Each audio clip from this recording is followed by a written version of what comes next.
School should be a safe place for learning, and instead it's become a fearful place for many. You hear people talk about school shootings and whatnot, but then when it actually happens to you, I don't know, it feels like some weird nightmare. Schools across the country are receiving threats and are being forced to cancel classes and heighten security.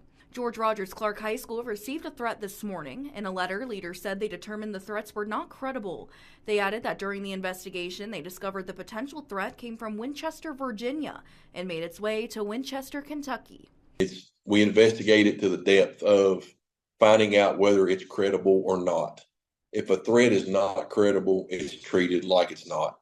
If it is credible, further investigation continues. These threats come just 8 days after the Appalachia High School shooting in Georgia, killing 2 students and 2 teachers. We went into the uniform room and everybody was crowded in there, and as soon as I got in there, I just kind of started crying. Local law enforcement agencies say after tragic events such as the Georgia school shooting and the I-75 shooting in Laurel County, there are a lot of bad actors who are trying to strike fear while the iron's hot. I think what we do see is a lot of copycats and a lot of folks who seem to want to piggyback on the fact that we have had some tragedies here nationwide. Sometimes it's as simple as folks that just don't want to have school that day, all the way up to people that would intentionally try to crash our education system, I suppose.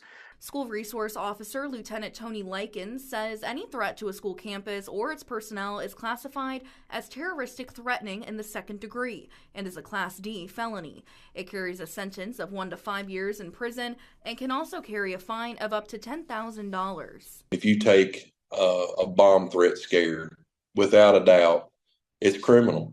At any level, any threat towards a school, any person in that school, any student in that school, staff, personnel, volunteer, coach, it doesn't matter. There are real consequences to sharing anything, even off a social media platform.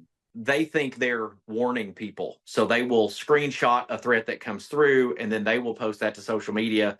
Other people will screenshot that and pass it along on social media, and it causes a general panic on something that we could have probably nipped really quick had they brought it to an adult or brought it to authorities quickly.